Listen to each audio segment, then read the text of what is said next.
มีแต่หน่อไม้เนาะหลายอีหลีทุกคนเลยคือสิแม่นเพิ่นบ่ได้มาหาเนาะทุกคนเนาะอ๋อใหญ่งามอีหลีทุกคนเลย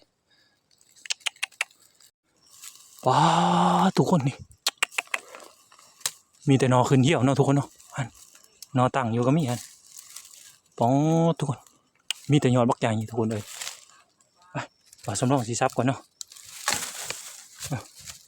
แต่ไหนแต่ข้าวแบบนี้ครับกีฬานี้ล่มบ่ปะล่มลงใหม่หรือล่มโตล่มลงใหม่เนาะ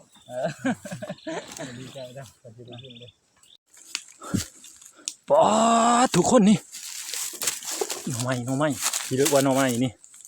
บ้านบ่สำรองคันไปได้สำนี้นี่ห้อยอ๋อตัวแถวบ้านแถวเพื่อนบ่สำรองบ่ได้ปานนี้สำนี้นี่เฉพาะก้อเดียวเนาะขนาดเลือกแล้วเนาะนี่ก้อบริใหญ่เนาะนี่ก้อเพิ่นก็หาอยู่ตลอดมี2 4เนาะ6 8ยังหลายอยู่นี่บ่สำรองสิบ่ได้เอาเนาะถ้าเฮาอยากเอาไปสิแห้งลายแล้วเว้าลิบ่เอาไซส์นี่ตัวได้มันได้โอ้ยแบบนี้บ่เอากระยาเสียวนี่ บ่เอาแล้วมันหน่อยนี่เลย เขาก็หานี่เด้อ ซ้ำในละของเฮา เนาะอะไรมันซ้ำแล้วบ่เอา ต้องบ่สัญญาเพิ่นมาฮอดเลยทุกคนกับบ่ลุงเพิ่นเนาะ ให้ลูกใหม่ไล่อยู่บ่ โอ้ยเมื่อยคอยมาทาสู้เจ้าบ่เฮิงนึงสู้เจ้าไปซ้าย ใช้เม็ดเด้ ตก มีดบ่มีแล้วเอาแต่เสียมนี่ โอ้ยชอบ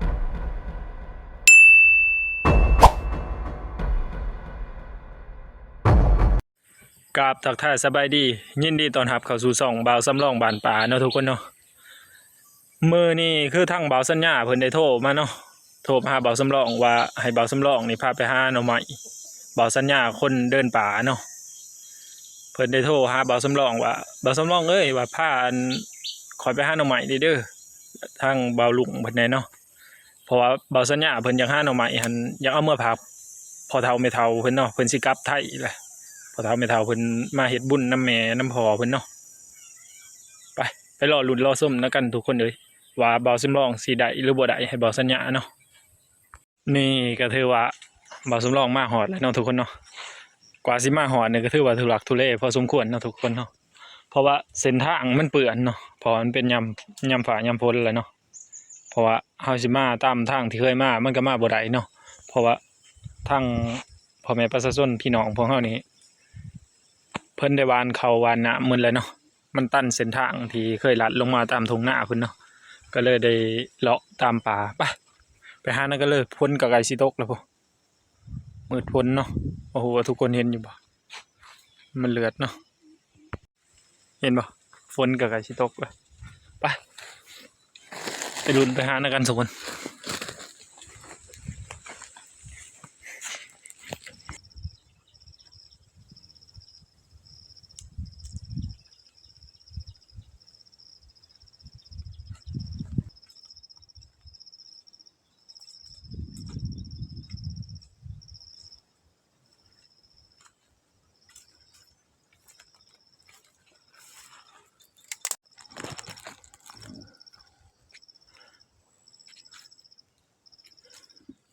อ๋อ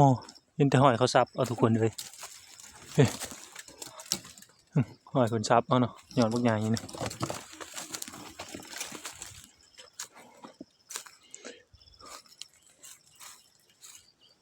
บ่สำรองคิดว่าฤดูฝนตกแล้วสิบ่มีคนซับเนาะเพิ่นก็ยังมาหาอยู่คือกัน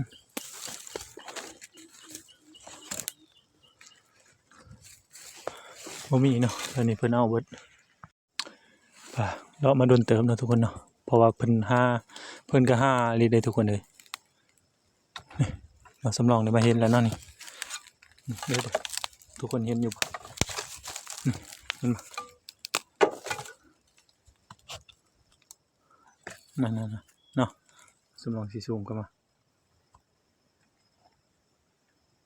นี่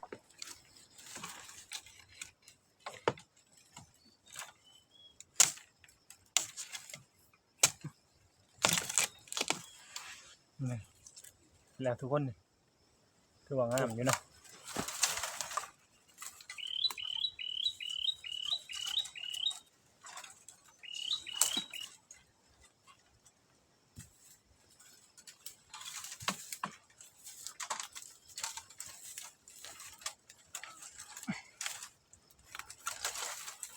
นี่ได้แล้วทุกคนทางเขาไปเอาก็ถือว่าหยากกันเลยนี่ยอดนี่ทุกคนยาวเลยเห็นบ่นี่ขึ้นเหี่ยวเลยนี่เด้เดี๋ยวบ่สำรองสิหักเอาเนาะบ่ได้ถือมีดเนาะถือแต่เสียม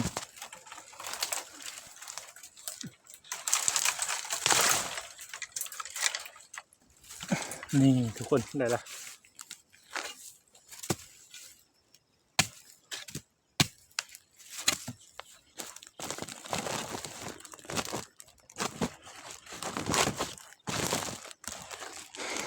ไปเลาะต่อเอาสำรองสิซูมไปเบิ่งเด้ๆดินแตกคือสิแม่นน้ำไม้นะเด้ๆนี่แม่นแต่ว่าสำรองเฮ็ดบ่ได้เอาเนาะหาย้อนยาวก่อนเดี๋ยวบ่สำรองจังสิคอยหาครัวเนาะโอ้โหแต่น่ะเห็นบ่แตกเดียวนี่เนาะทุกคนนี่ก็หน่อไม้เนาะขึ้นเหี่ยวเลยนี่นะคุณนะเดี๋ยวว่าสำรองซับกันเนาะทุกคนเข้าไปเบิ่งอยู่ไปนั่นทุกคนป้องมาสำรองเห็นเลยนี่โอ้ออกมาเกิดใกล้ก็ขนาดตัวนี้ทุกคนเลยไปมาสำรองสีซับเอาก่อนเนาะ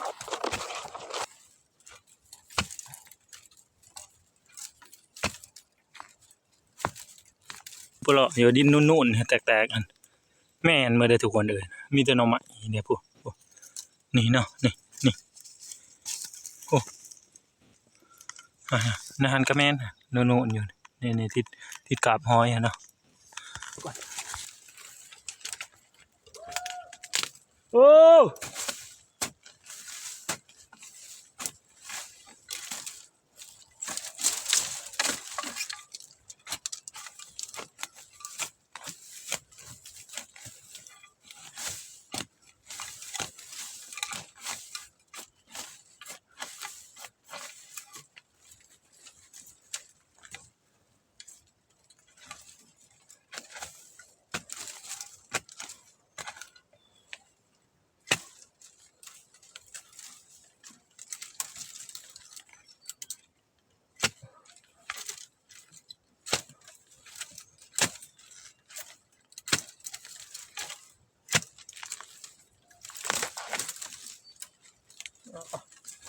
นี่ได้แล้วทุกคนถือว่าใหญ่อยู่เนาะอ่อนเด้ใหญ่จากบ่อสำรองหาไปโดนเติบเนาะทุกคนเนาะได้ยินเสียงห้องอันเสียงเปรบเสียงโห่อยู่เนาะนาซีแมนทั้งเบาสัญญาเพิ่นแล้วก็เบาลุงเนาะเพราะว่าเบาสำรองนี่มาก่อนเพิ่นเนาะมาหาก่อนเนาะเพราะว่าบ่เห็นพวกเพิ่นเนาะมาลัดกันแล้วบ่พอกันเบาสำรองก็เลยลงมาทามาหาทานะไปเอิญเอาเพิ่นก่อนทุกคนโอ้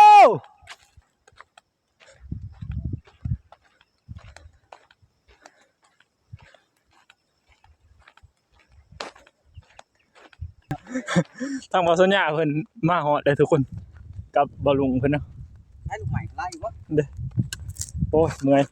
คอยมาทาสุเจ้าบ่เฮิงนึงสุเจ้าไปไส ใช่เม็ดเด้ มีดบ่มีแล้วเอาแต่เสียมนี่ โอ้ยชอบเอาแล้วไปสิไปสิมันก็ไล่แล้ว คนตกในบ้านผ้ากันสนอยู่ในห่มบกตะแบกฮะ บัดดงวายนี่ พอแล้ว ในบ้านนะ บ้านแล้ว จะเดินต่อ บ่สลองหาถาเพิ่นเนาะโอ้ได้หลายเติบทุกคน นี่เนาะ งามเด้อหน่อยเพิ่นนี่เท่านี้ลูกใหม่เต้าฮะ แม่นแล้วคอยหาถาสุเจ้าบ่มาอีกคือ ลูกใหม่ โอ้ย ถ้าเฮาอยากเอาไปสิแห้งลายแล้วเอาลิ บ่ เอาไซส์นี่ตัวได้มันได้โอ้ยแบบนี้บ่เอากระยาเสียวนี่ บ่ เอาแล้วมันหน่อยนี่เลย เขาก็หานี่ได้ ซ้ำในละของเฮา เนาะอะไร มันซ้ำแล้วบ่เอาหยุดซ้อมก็ติเอาเอ้ยหน่อยเลยหน่อยแล้วบ่อยากเอาเราได้เฮา เดี๋ยวใส่หน่อย3ไปหาอยู่พุ่นซะหาอยู่พังอีกตัว ลุงใหม่กระโตดมันใหญ่กว่านี้ แม่น ลุงใหม่กระโตดมันได้หลายกว่าได้ ห้อยมาฮอดหันถามน่ะบ่าวตัวว่าเห็นอันบ่สัญญาเพิ่นบ่ว่ามาแต่ดุนเติบไปเด้อเฮายังบ่ได้เห็นไผผ่าน แท้จริงลูกใหม่นี่ลูกใหม่นี่ห้ามบ่จำเป็นเอาตัวใหญ่เฮาเอาตัวแนงมันสำนี่ก็ได้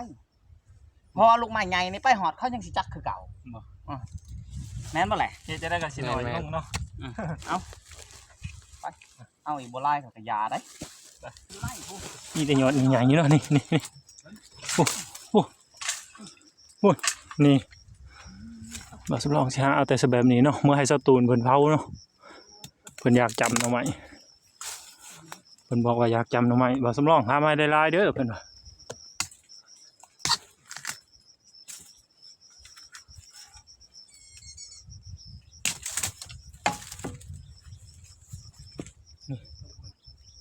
แม่นนี่ทุกคนเห็นบ่นี่ผู้รู้ปลาะอยู่เต็มหมดเลยผู้มีแต่หน่อไม้เด้อนี่ขนาดฝนตกหรือฝนหยุดเฮิงเลยนี่ถ้าแม่นฝนตกแรงนี่แห้งสิหลายนี่เห็นบ่คันนี่หนอนั่งดินเนาะว่าสำรองสีเสาะทางเสาตูนเพิ่นย้ำนักย้ำหน้าว่าให้หาหนอนั่งดินหนอข้าวมาให้เด้อว่ะเด็กตุ่มจำแจวครับบ่ซั่นพอสำรองคือสิได้นอนหนอกมุงเนาะทุกคนเนาะสิเฮ็ดตามสั่งเพิ่นละก็พอมีอยู่ซับไปละนี่เด้อทุกคนเราสำรองสิบ่ได้เอาเบิดทุกคนเลยเราสำรองสิเลือกแล้วเนาะนี่เฉพาะก้อเดียวเนาะขนาดเลือกแล้วเนาะนี่ก้อบริใหญ่เนาะนี่ก้อเพิ่นก็หาอยู่ตลอดมี2 4เนาะ6 8ยังหลายอยู่นี่เราสำรองสิบ่ได้เอาเนาะสิปะให้เพิ่นใหญ่ส่วนหาสิแบบบ่ได้เอาจนเกี่ยงเนาะสิปะให้เพิ่นใหญ่ให้เป็นหน่อไม้ให้คนอื่นได้เอานํอีกหรือว่าให้ก้อเพิ่นใหญ่ขึ้นอีกเนาะอนุรักษ์ไว้นํไปว้าเหนื่อยทุกคนเลย มาเที่ยวอะไรเลย ป้าบ่ลงคนใดใหญ่เลย ไอ้กูให้ เอาสิไปหาก่อนเนาะสิเลาะหาก่อนเพิ่นเพราะว่าทางบ้านเพิ่นย่าเพิ่นบอกเขาเพิ่นบอกว่าอยู่เกาะทางหน้าพี่มีหน่อไม้ลายว่ะโอ้ยทุกคนเหม็นกว่าเพิ่นอีหลีนี่โอ้นหน่อไม้เนาะบ่าวสำญาเพิ่นบ่ได้ตัวนี่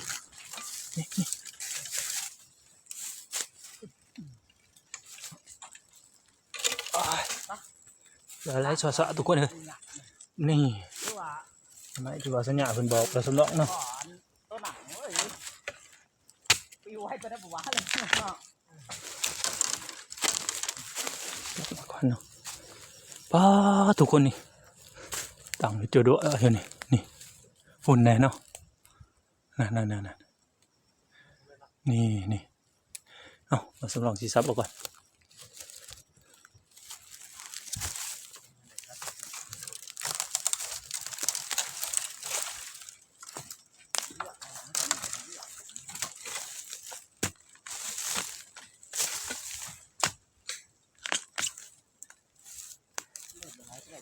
นี่ทุกคน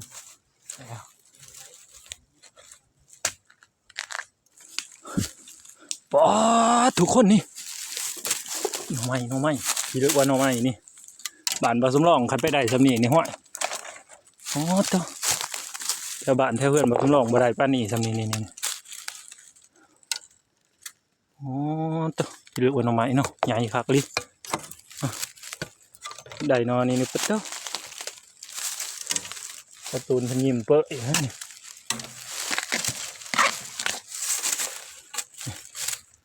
ได้ไปทีมหอยทุกคนเลยเอามาตอนเช้าตูนเพิ่นปลาทุกคนพวกลายอยู่ดินะพวกเพิ่นขึ้นเที่ยวเนาะเพิ่นขึ้นเที่ยวนี่ก็มีแต่หย่อนงามๆทุกคนเลยเห็นบ่นะปุ่นมีแต่หย่อนงามๆทุกคนปลาตัวอยู่เพื่อนบ่สำรองบ่มีแบบนี้ได้เช้าตูนอย่าแกล้งยังได้หาหน่อไม้เลี้ยงน้องเนาะ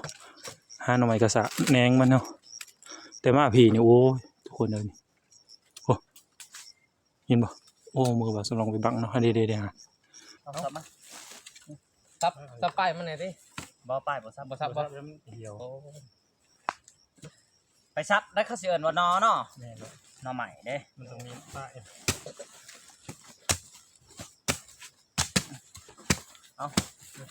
ซ้ำ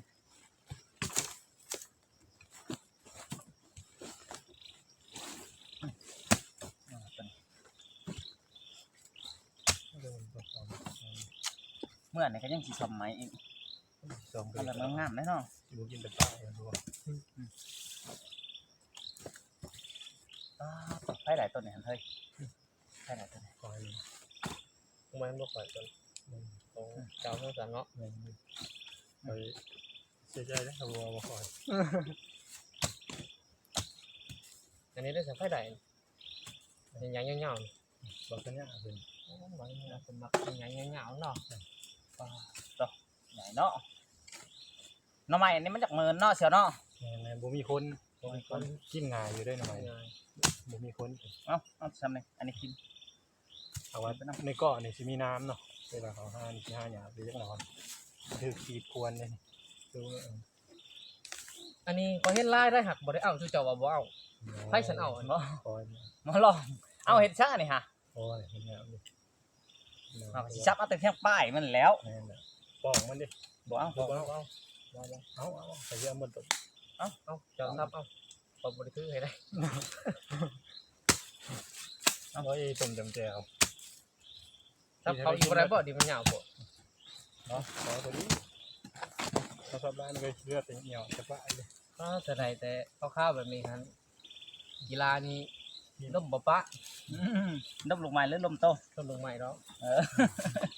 ดีใจนะแต่จะได้ยินเลย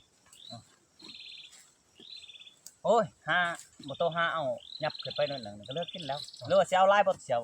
บอก พอว่าเอาพอได้กิน หมอ นะ ลงกระแบงอันนี้แล้วหมอลง โอ้ยแต่ห้าขนาดก็มาใส่อยู่ที่เก่าเลย บ่โตหั่นน่ะ แต่ห้าแล้วกันนะ ตัวสิเมื่อกระเฮือนเฮาดอกว่ะมันกระเฮือนเฮาบ่หรือบ่ บอกแต่แรงไม่ได้ อันนี้คือโตอัน ไปเอากับบุรันเดอร์เอา เฮ้ยเอาอันนี้ฮะเฮาว่า บอลลูกบ่ มันใจว่าบ่แม่นเฮาดอกเอา บอลลูก สิ บอลลูกเอา ปล่อยบ่ เอาได้นะ โอ้ผมจะคิดว่าน่าจะบ่แม่นค่อยกันเลย เฮาต้นนี้ได้ซะ ตัวน่ะ โอ้นี่ บอลเส้นเนี่ยเฮ้ย ข้าวนั่นนี่ว่า ไป ข้าวจั่วเลยนี่ทำงา หาน ให้ตัวซุ่มโตบัดนี้ ว้าทุกคนนี่มีแต่นอขึ้นเหี่ยวเนาะทุกคนเนาะนอตั้งอยู่ก็มีฮะป๋องทุกคนมีแต่ยอดบักใหญ่ทุกคนเลยไปว่าสำรองสีซับก่อนเนาะ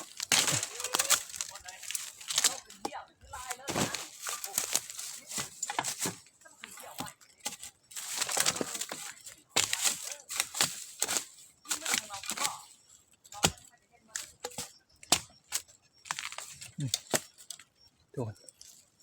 ถือว่างามเนาะถือว่างามอยู่ไปอ๋อใหญ่งามเลยทุกคนเลยโอ้ตัวมาสุรองเชียวก่อนเนาะมาผากสตูนเพิ่นไปอ๋อตัวเดี๋ยวโอ้นี่แต่หน่อไม้เนาะหลายอีหลีทุกคนเลยคือสิแมนเพิ่นบ่ได้มาหาเนาะทุกคนเนาะคือสิเป็นคันวันหากับมันหาแต่รถพุ่นละหลังจากที่หามาโดนเติมนะทุกคนเนาะเราสำรองก็สิมาสรุปผลงานให้ทุกคนได้เบิ่งด้วยกันเนาะนี่เพราะว่าทางสุฮาสีได้เดินทางกลับแล้วเนาะนี่ของเบาลุงเพิ่นนี่ เฉพาะอีลา เพิ่นสิเอามาฝากอีลาเพิ่นเนาะนี่แม่นของบ่าวสัญญาเพิ่นสิเอามาฝากทางพ่อเฒ่าแม่เฒ่าเพิ่นเนาะ มันบ่แม่นท้องเสียวนี่ลูกไม้ ทางลุงไหมของเพิ่นเสียมาพาพ่อเฒ่าแม่เฒ่าเนาะ เดี๋ยวไล่เปิดไปกลับบัดนี้ ทางสาวก็สิได้เดินทางกลับก่อนเนาะเพราะว่าแดดแก่แห้งเลยนี่ หิ้วข้าวอะไรเลย ทางบ่ลุงเพิ่นเอาไว้หิ้วเขาเลยไปกลับมาเอาเรียบร้อยเนาะทุกคนนี่